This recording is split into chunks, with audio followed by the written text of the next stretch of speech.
to another episode of Jason Talks About. And on this episode, Jason talks about the week in AEW, starting with AEW Dynamite on December 11, 2024.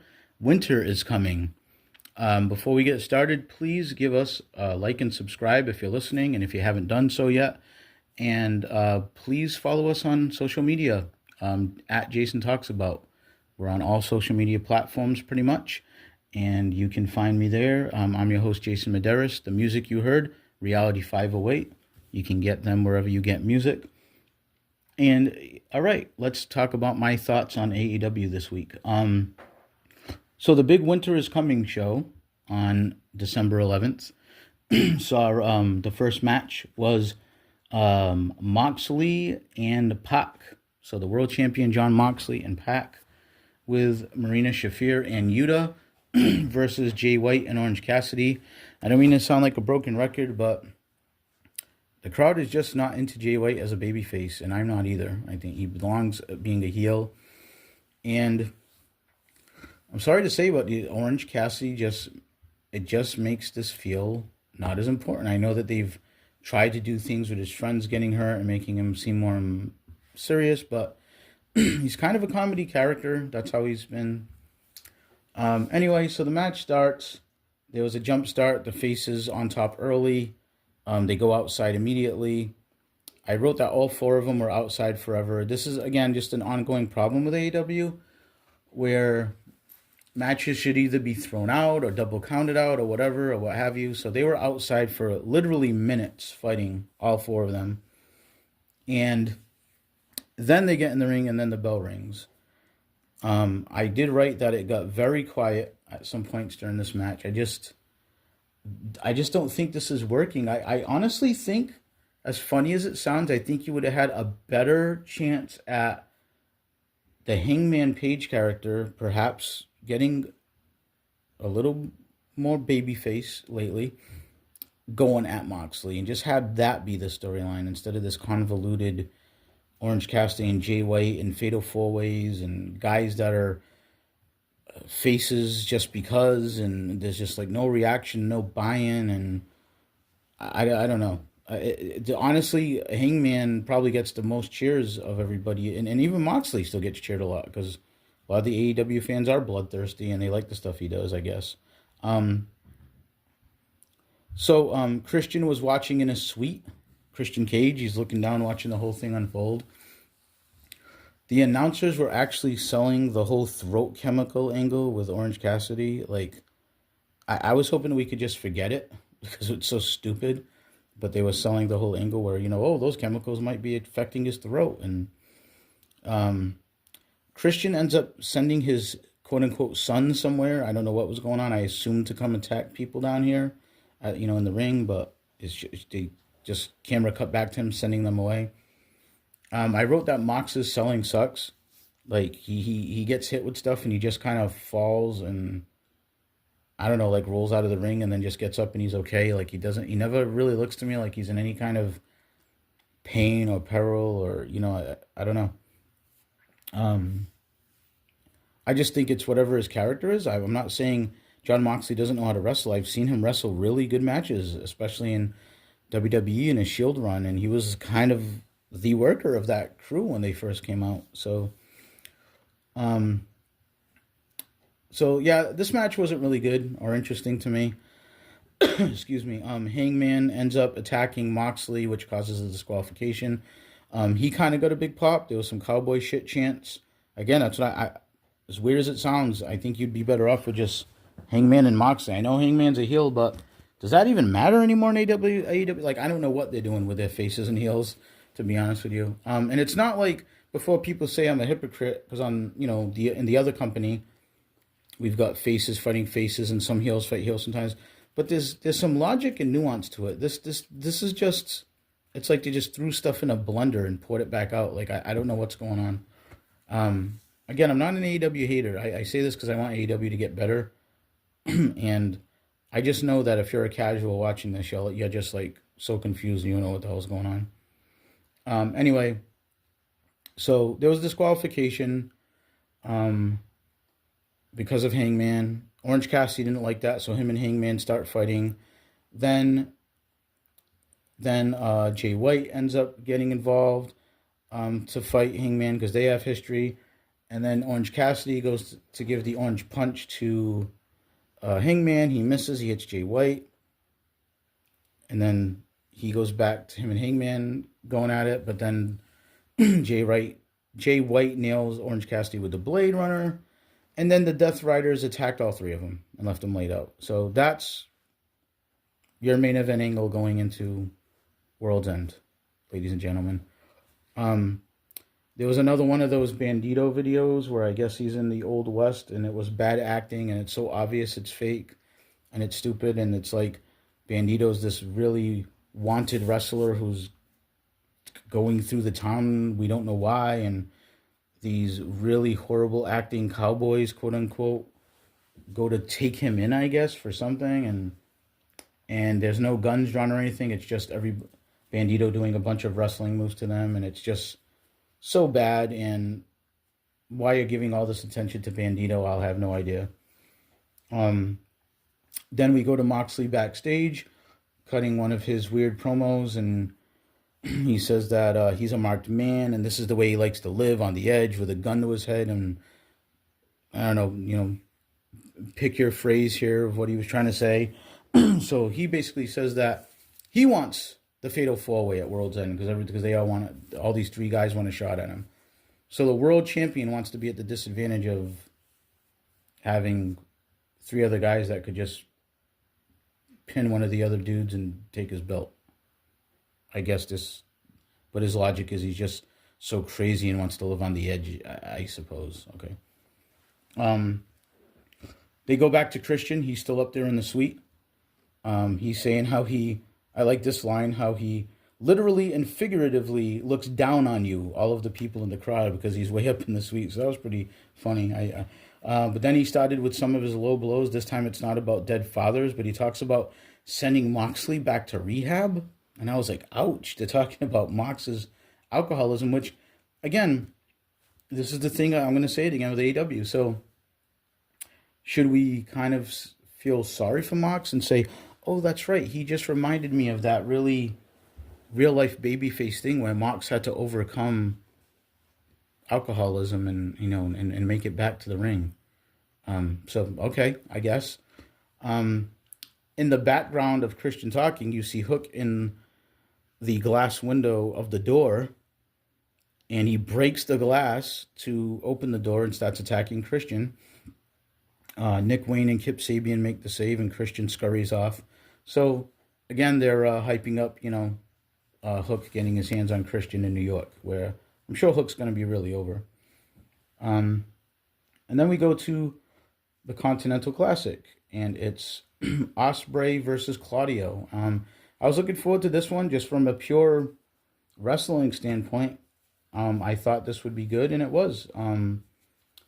They jump started the match. A lot of "Let's go Ospreay" chant, so Ospreay's still over. There was a spot where Claudio did the giant swing into the outside steps.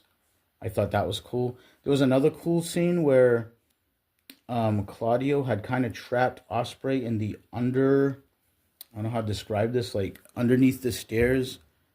There's like, a frame running through the bottom of the stairs, and Claudio kind of got Ospreay all tangled up in there and stomped his hand. So they were selling Ospreay's hand throughout the match after that.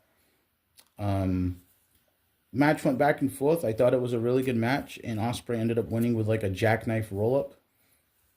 After he wins, Claudio attacks him, grabs the chair, but Darby comes out and makes the save, and they advertise that Ospreay and Darby are going to go out next week. So I'm looking forward to that. So if anyone listens to my reviews and thinks I'm just, always dogging on AEW for no reason and I love WWE, that's not the case. I've put over the Continental Classic the last few episodes I've done of the show, and I'm looking forward to these two going at it. So there is stuff I look forward to. Renee was backstage with Ricochet, and he made a comment that in his match coming up, he holds all the cards, and he flashed the VP card. So I guess he's considering the offer. Um, they go to the outside of the arena shot, and a car pulls up, and you see the shoes and the scarf and everything, and it's MJF, and he gets a huge pop. Then they go backstage to Renee with Matt Cardona. I don't understand how he's not signed by AEW with all these people they've signed and all the questionable decisions they've made. This one to me seems like a no-brainer if he wants it. The guy looks like $1,000,000. He's recognized. He's reinvented. He's great on the mic. He's a good-looking dude. He can wrestle. I don't get it. Like this to me should be the easy layup for Tony Khan. Unless he doesn't want to be signed. I don't know. I don't know all the behind-the-scenes stuff. But if he does, if he's open to it, I'd sign him. But Matt Cardona talks about how he wants to fight Brian Keith on Rampage. I'm still not understanding why they're doing stuff like this on Rampage. I think if you've got Cardona for a limited couple of matches, a few times of him appearing, I would probably want to use him on Dynamite more, especially to wrestle, but whatever. Okay. That's what they're doing. They're putting it on a Rampage, along with Tony Storm. More on that later. So there was a diamond ring match. So not exactly. That's what I'm calling it. But it was a match for the winner to go face MJF for the Dynamite Diamond Ring at World's End, and it was Cole versus O'Reilly. And I'm gonna say it again. Michael Cole, oh my God, Adam Cole. You can tell I've been covering too much wrestling, right? Adam Cole, his entrance is still over. I have to say, not really as much after that. They did kind of a weird thing where Adam Cole does his entrance, and then they go to the back, and Renee finds O'Reilly, who's still warming up, to come out, and Taven and Bennett come out, and this is just so. This whole thing is just so bad and makes no sense. And they're talking so they stop him in the middle of him about to go out and fight in a match and start talking about how they're family and whatever. And then he says, well, you should have thought about that before you let one of our brothers get hurt. So he's still mad at them that Roddy got hurt. And he was giving Adam Cole all these warnings about getting involved with MJF. However, he wants to go on and fight MJF. So I don't know. You guys figure it out because I can't. I still don't know why he's so mad. I get it that if he's pissed off his friends hurt, he should be pissed off at MJF. But whatever. So then he has his entrance. He comes out. They had a decent match. I mean, both guys can wrestle, but the crowd just kind of doesn't care. They were pretty quiet for this. At one point, Adam Cole went for the Panama Sunrise, and O'Reilly did a nice counter where he grabbed the ankle and he got him in a submission hold, and there was a rope break. But then MJF ended up coming out, and he distracted Adam Cole and Kyle O'Reilly, and they went back and forth, and there was a small package by Adam Cole, and he won the match. Taven and Bennett show up. Adam Cole wants to shake O'Reilly's hand. He won't shake his hand, and he just takes off in a huff. So for all of his tough talk and everything, he lost, and he's not going to face MJF, and he's still mad. So whatever. FTR are in the back, and they're talking about the hurricane relief again, and they said, we wanted to talk about this, last week, but we had to stop an attempted murder. I thought it was a very meta comment, and if you listen to the way they said it, I think they were kind of reflecting what the audience thinks about that entire angle. So yeah, just stupid. Not on FTR, just, the angle of where, I guess the Death Riders were going to kill Orange Cassidy by pouring chemicals down his throat with a funnel, and luckily FTR was there to stop it, I guess. Then there was a Jericho promo in the back about Cardona. Nothing big to say there. Again, they're trying to put a lot of attention on the Ring of Honor show. Good for them. Like I've said before, I won't be covering that. I'm going to pay for Ring of Honor pay-per-view. So there was a Continental Classic recap about Fletcher being on top with 9 points. He's leading everybody. So they're really pushing him. There was a Shivani pre-tape interview with Darby Allin. Where he's talking about the Death Riders and how he has to stop them and his whole crusade to to defend AEW. And then he punched himself in the face a bunch of times and bit a blood capsule and blood poured out of his mouth and talked about how this doesn't bother me. You see that? And what's interesting is when they cut back to the arena after the interview, Tony Schiavone went on this little riff about how, Darby Allin will surprise you. He's actually a very level-headed guy, and he's very well-spoken backstage, and he's very articulate, and he's so intelligent. And I said, the guy that we just watched a minute ago punching himself in the mouth and making himself bleed out of his mouth, supposedly, that's the guy that's level-headed and great to talk to? Okay. You lost me there. All right, so then we go to a Continental Classic match, Ricochet versus Brody King. I've been looking forward to watching Brody King's work in the last few weeks. I've made no secret of it that I'm a fan of the House of Black, and I think they should be pushed more than they are, for sure. I thought this was a great display of Brody's power, and I thought that Ricochet had a kind of a heelish feel to him, even though he was the one getting beat up. At one point, he was doing this weird, high-pitched scream as Brody was throwing him around, and at one point, he did get a flurry in on Brody and got him down and did his 450s and all that stuff, and Brody just kicked out at one, and it really made Brody look like a monster. And I do have to give kudos to Ricochet for just bouncing all over the ring and selling like crazy for him. At one point, the turnbuckle got exposed accidentally, and Ricochet ended up. So Brody was on the second turnbuckle trying to go for, I believe it was a superplex, but Ricochet slipped out to the apron and kicked Brody's leg out, and he fell into the exposed turnbuckle. And at this point, I did hear some booing in the crowd. So Ricochet flashing that MVP card, doing something that I guess could be considered a little heelish right here, makes you wonder. Okay. He ends up giving Brody 2 running elbows to the head, and he ends up winning. And I was surprised because, not that I thought that, they're just going to absolutely job Ricochet out of this tournament, but I was kind of surprised to see him go over on Brody, especially the way the match was going early. So Ricochet gets a win and gets himself some points, and definitely playing around with some stuff with him and the Hurt Syndicate. We go to Private Party backstage, and Lio Rush and Action Andretti and Top Flight are both back there. Both teams are back there lobbying for a title match, and Private Party says, hey, you know what? Why don't you two fight on Collision, and then whoever wins can get the title shot. I did LOL. I wrote down at a line from Isaiah Cassidy talking about Layla Gray and that Santa came early, and as she walked away, he said, thank you, Santa. So I thought that was pretty funny.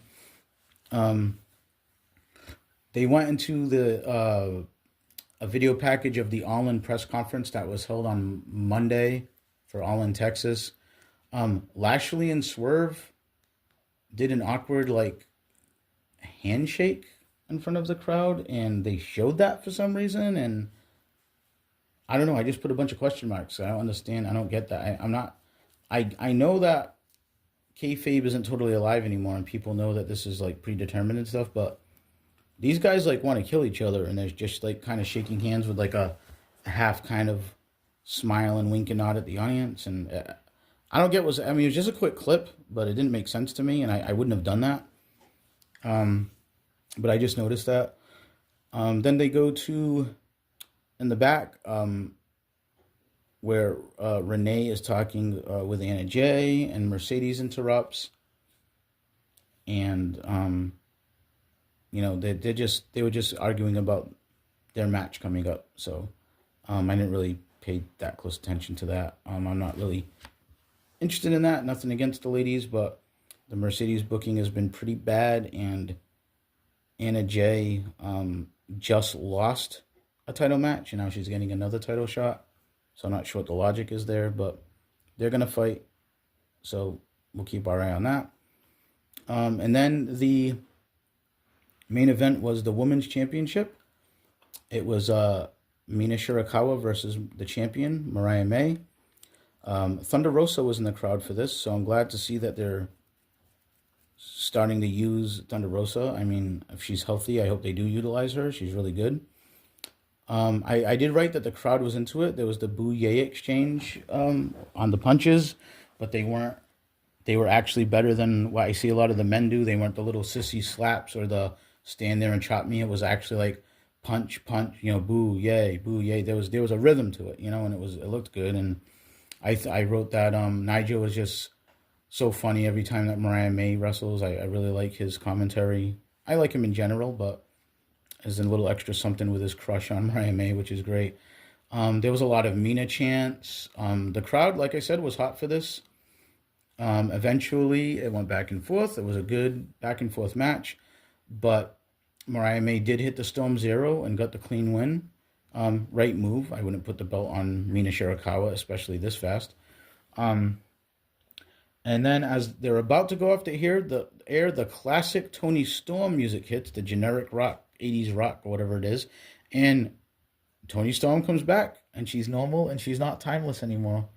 And she was acting as though it was like her first time ever appearing. She was like definitely overcome with emotion, and then we go off the air like that. So that was Dynamite for December 11th. Now I'm going to cover a little. I did say in one of my earliest episodes that I wasn't going to really cover Rampage, but then they surprised me with a pretty good Rampage last week with Continental Classic matches on it. And this week there was a couple of noteworthy things. Now, in the interest of transition here, Tony Storm, I guess because she was just there and the fans were there and maybe it was cheaper for Tony Khan, I don't know, made the inexplicable decision, Tony Khan did, to put Tony Storm's return match on Rampage. One of the most over people, not just women, people in the company in the last probably 2 years was Timeless Tony Storm, and she's back. I know in her original gimmick, but she's back. And her first match back was on Rampage, which like nobody's watching and is almost gone off the air.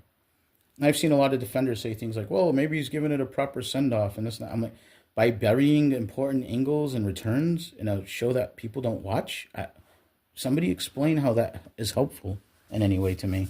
I'm listening if you'd like to try. But anyway, Tony Storm's return was on Rampage for some reason. She fought a local talent. She got the Storm Zero. She won. Nice to see her back. I just wish more people would see it. Also, Matt Cardona, like I noted earlier, wrestled on this. He beat Brian Keith. Again, I would probably put him on Dynamite, but that's just me. I wasn't really going to watch much of this. I kind of, Rampage, like I said, usually feels unimportant. It was notable that Shivani had an in-ring interview with the Callis family, which was interrupted by Powerhouse Hobbs and Mark Davis making their entrance because they are fighting Takeshita and Archer. And that match ended with Hobbs pinning Archer. So glad to see that they're keeping Hobbs hot. Didn't really hurt Takeshita because he didn't take the pinfall. And that was it. That's Rampage. I mean, I'm not going to say much more about it. And I'm going to cover some of Collision because it's at least a little more important than Rampage at this point. And before we get into that, I'm just going to ask one more time, if you're listening and you like, or even if you don't like what you hear, let us know what you think. Comment, like, subscribe, share, and, maybe I'll give you a mention on the show as long as your comments aren't, wildly inappropriate. Okay, so AEW Collision on December 14th. They open up with Ospreay and Darby backstage after Dynamite. So Ospreay is kind of saying he appreciates the save, and Darby saying he wants him to join him in his crusade, and Ospreay saying, well, no offense, bruv, but I'm in this,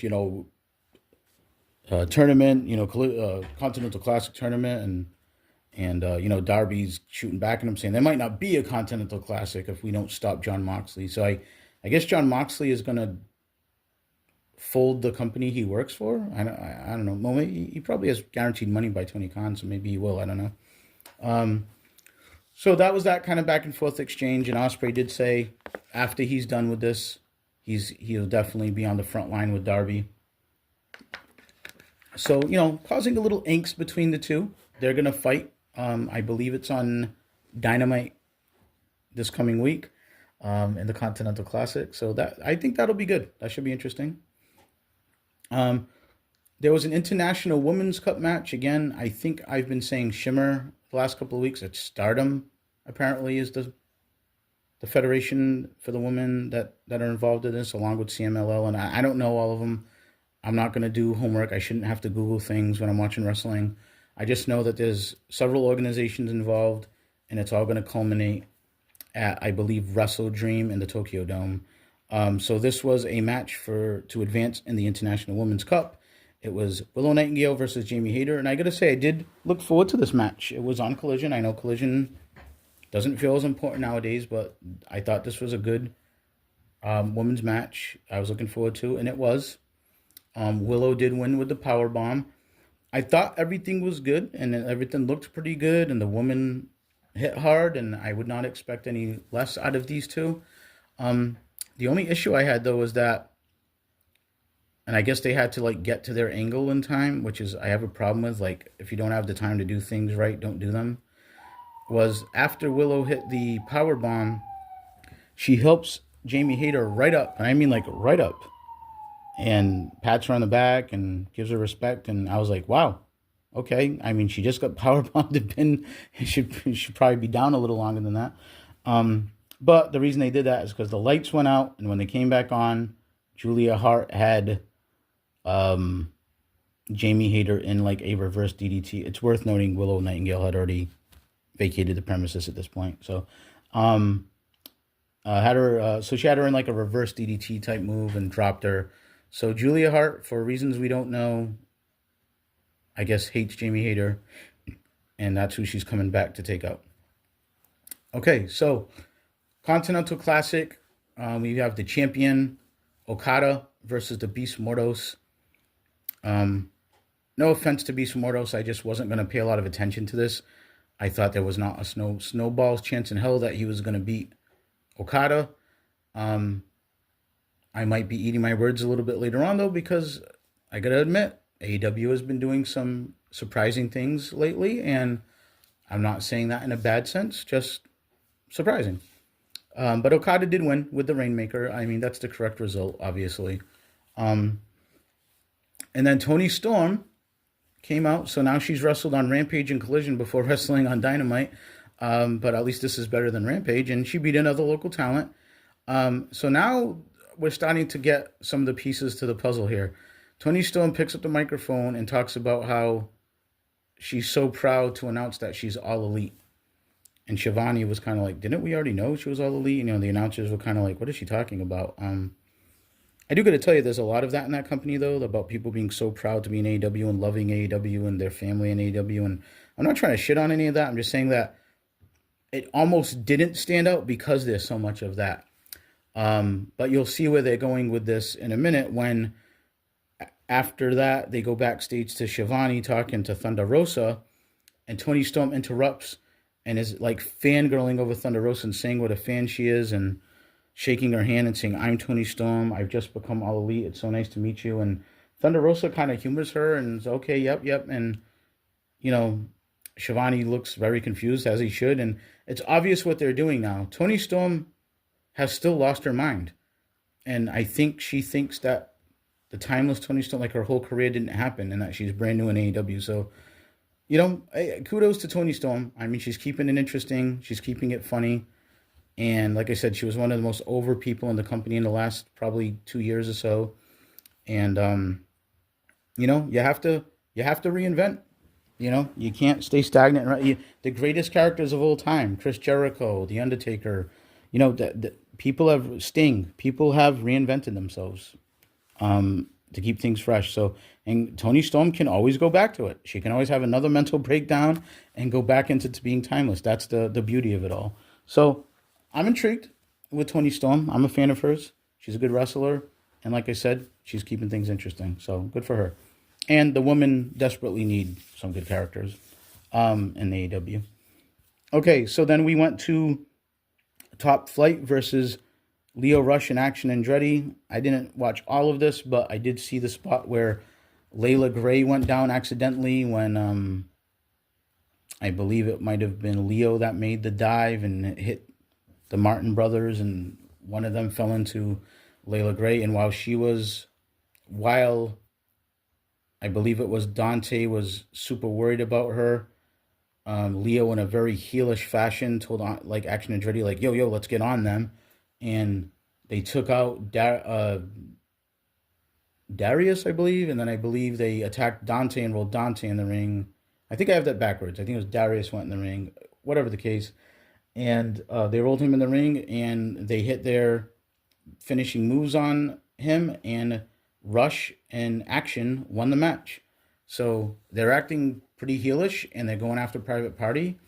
And I will say this, at least it's interesting, and they're giving some of these other tag teams a chance now. You know, we've had Private Party as the champions, we've had these guys in the mix. So, you know, I'm not against it. If they can make people enjoy. I've just talked about in my WWE reviews over the last couple of weeks. If you can take your weaknesses and make them into strengths, then you're doing all right. And if these are guys that are kind of feel lukewarm and they can warm them up a little bit, then okay. Chris Statlander beat a local talent. Not much to say about that. I mean, she looks good. She can wrestle.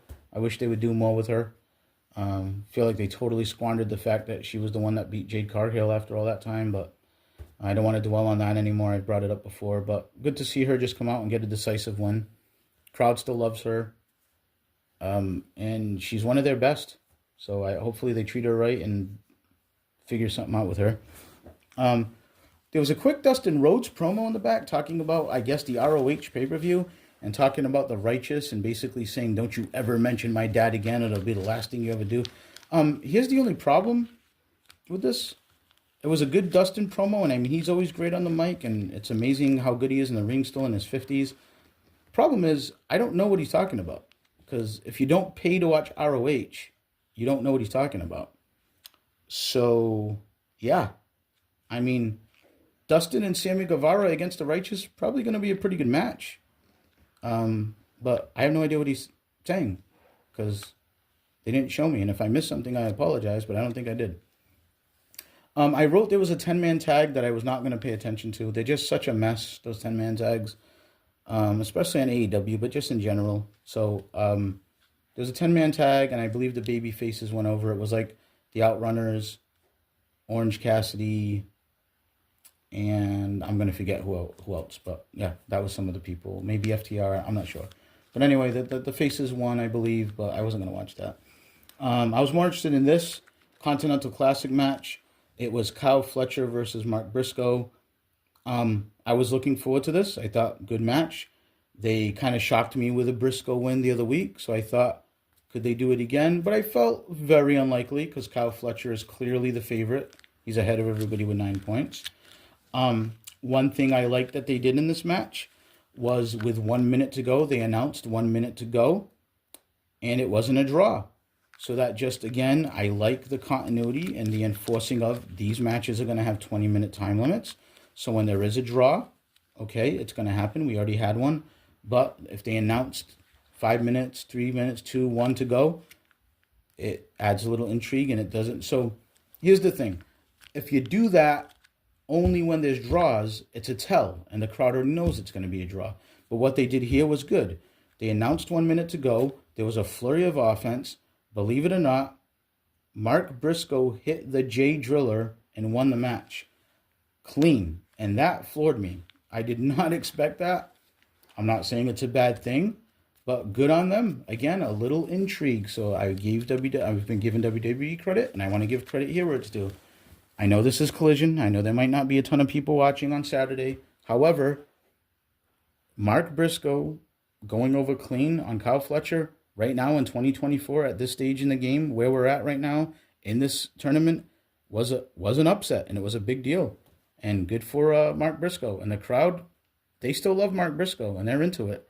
So they have this, he's kind of almost the Eddie Kingston underdog story this year. So I'm liking it. So I want to call out things when they're good, and I'm doing that right now.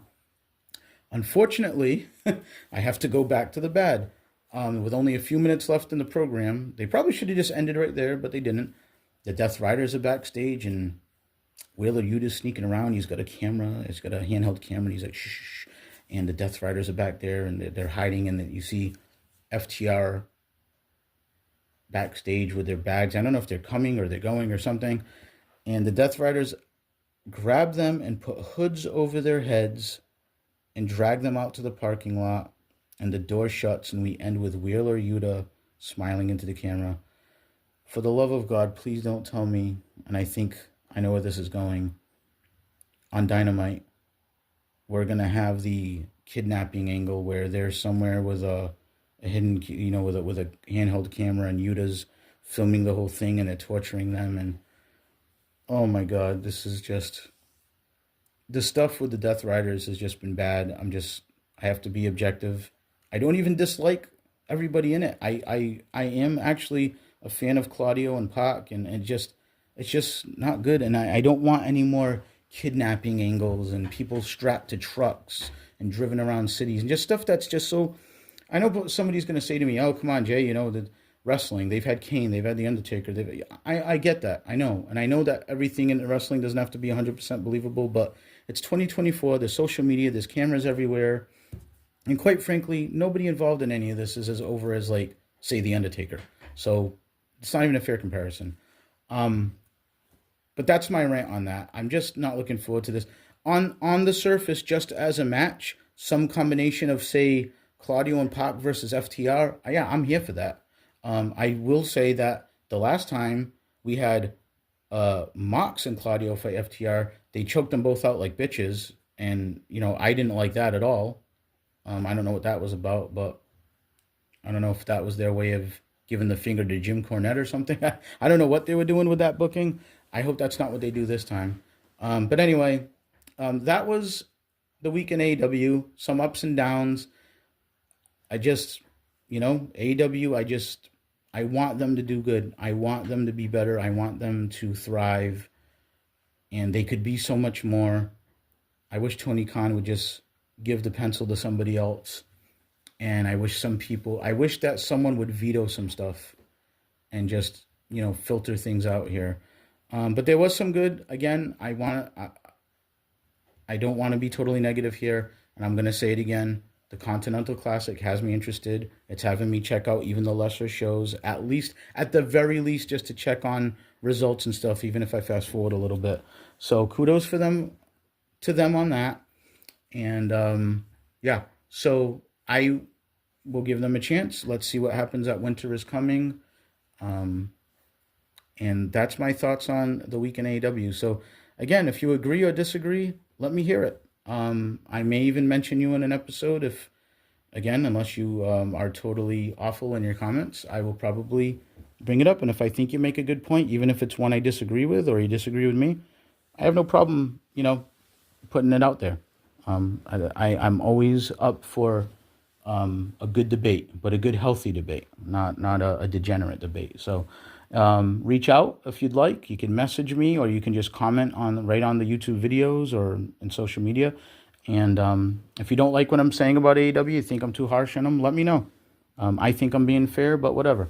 But again, that's my thoughts on the week in AEW. I thank you all so much that are listening, that have joined me here. And please give us a like and subscribe on YouTube. And check us out on social media, wherever you are on social media. I'm Jason Medeiros. And again, thank you, and I'll see you guys next time.